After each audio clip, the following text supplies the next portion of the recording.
Coucou tout le monde, alors aujourd'hui je vais vous parler de ma dernière lecture qui est Icône, écrit par Margaret Stoll et publiée chez les éditions Hachette Black Moon. Donc, déjà c'était une lecture commune avec la page Les lectures de Sandy. J'aime pas du tout les lectures communes d'habitude, mais là c'était Sandy, je pouvais pas dire non. Alors, ouais, en fait, bon, ça m'a un peu embêtée quand même pour ce livre de faire une lecture commune.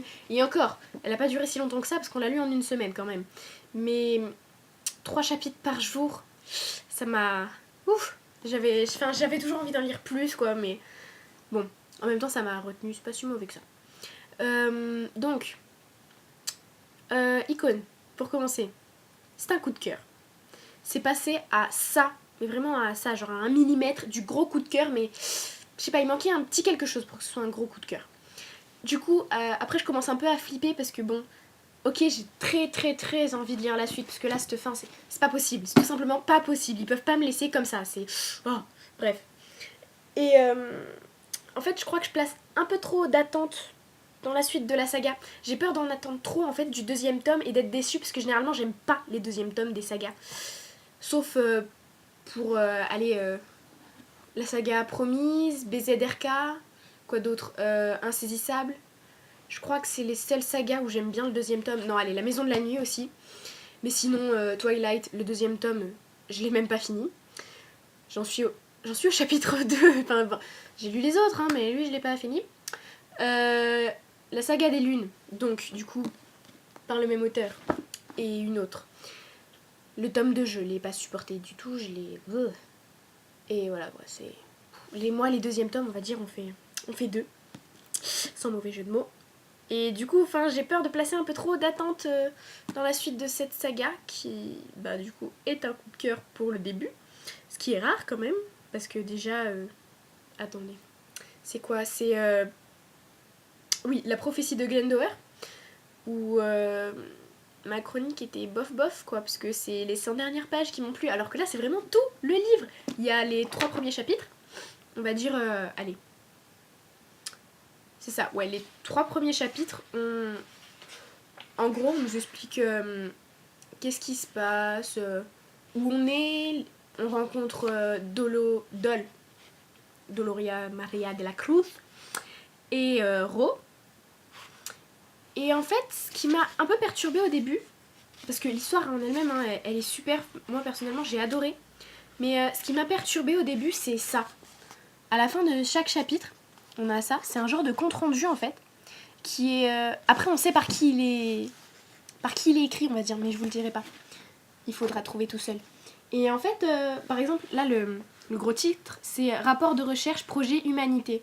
Alors, quand vous venez de finir un chapitre, où vous avez découvert des personnages plutôt sympathiques et tout, et vous voyez ça, vous êtes là, mais qu'est-ce qu'il me raconte? Mais pourquoi il me met ça à la fin des chapitres? Et en fait, à la fin de chaque chapitre, on a un truc comme ça. C'est-à-dire que là, bon, ça nous explique un peu comment sont arrivés les icônes et la maison des seigneurs et tout ça. Et après, il se passe des choses, en fait, même à l'intérieur, c'est en fait, il faut vachement suivre quand on le lit, parce que il y a, par exemple, la fin du chapitre, il se passe quelque chose, machin. Et là, en fait, dans les comptes rendus, en gros, il y a d'autres choses qui se passent, qui sont en rapport avec l'histoire, mais pas avec le début. C'est-à-dire que, moi, par exemple, il y a... Parce qu'en plus, il y en a plusieurs de comptes rendus. C'est-à-dire, par exemple, il y en a un envoyé par le chef de la Terre, on va dire, en gros, qui l'envoie à tous les ambassadeurs. Donc ça concerne tout le monde. Après, il y en a qui sont envoyés par un docteur qui concerne un personnage, mais en fait, on se demande ce qui se passe parce que... Enfin, c'est... Ça, en fait, je crois que ça a un peu pour but de nous mélanger les pattes. Mais c'est vachement cool, c'est-à-dire que moi, d'habitude, ça m'arrive, je sais, c'est pas bien, mais quand il y a des trucs comme ça, là, et que j'ai vraiment envie de lire la suite, je les saute, je passe au chapitre 14 par exemple, et je les relis à la fin. Et c'est pas bien du tout, parce que en fait là si vous faites ça, en gros vous êtes paumé dans l'histoire, parce que vous serez paumé pas tout de suite, mais genre à l'avant-dernier chapitre je crois, ou un petit peu avant, je sais plus exactement, vous serez complètement perdu. C'est... Du coup, voilà. On va dire que ça aide à comprendre la fin. Après, bon, Donc l'écriture, j'ai adoré l'écriture. Même s'il y a... Comment dire, j'ai beaucoup aimé déjà celle de 16 lunes où Margaret Stoll était co-auteur avec Camille Garcia. Et en fait, là, je trouve c'est... Comment dire, quand elle écrit toute seule, j'ai l'impression qu'on ressent plus les émotions. En même temps, c'est un peu le but, hein, Icône, avec les personnages, comme ils disent, c'est des bombes humaines d'émotions. Et c'est... Ouais, en fait, c'est ça, c'est que l'écriture, elle nous transporte vraiment dans l'histoire et on pourrait presque se croire à la place des personnages. C'est vraiment, enfin... C'est vachement cool, je trouve, quand on lit un livre et que c'est comme ça. Enfin, moi, je préfère. Après, que dire d'autre? Je vais vous parler des personnages, du coup, vu que j'adore parler des personnages. Alors, au début, déjà, donc en tout premier, on rencontre Dol et Ro, donc Doloria et Furo, pardon. Et en fait, Dol, au début, enfin, je l'aimais bien, mais sans plus, quoi. C'était un personnage comme ça. Voilà, alors que Furo, en fait... Ro, pardon. Ça y est, je me mélange, excusez-moi. Ro, lui, je l'ai tout de suite aimé. Enfin, je sais pas pourquoi, c'est... Le courant est passé entre le personnage et moi, c'est bizarre à dire, mais je sais pas, parce qu'en fait, je me suis vachement identifiée à Ro, parce que, comment dire, il est un peu brut de décoffrage, et ça m'arrive d'être un peu brut de décoffrage. Et en fait, voilà, j'ai trouvé des points communs entre lui et moi, que je pensais pas trouver chez un personnage de roman. C'est même roman jeunesse, quoi. Enfin, comment dire, Ro, il est pas mal dans sa peau, mais il est... Bah voilà, c'est une brute de décoffrage, quoi. Il arrive, comment dire, tu te mets en plein milieu de son passage alors qu'il est énervé, ben tu ressortiras pas entier, quoi. C'est... Enfin, moi j'aime bien. C'est un personnage, ouais, que j'ai beaucoup aimé. Bon, après, par la suite, on découvre Lucas et Tima.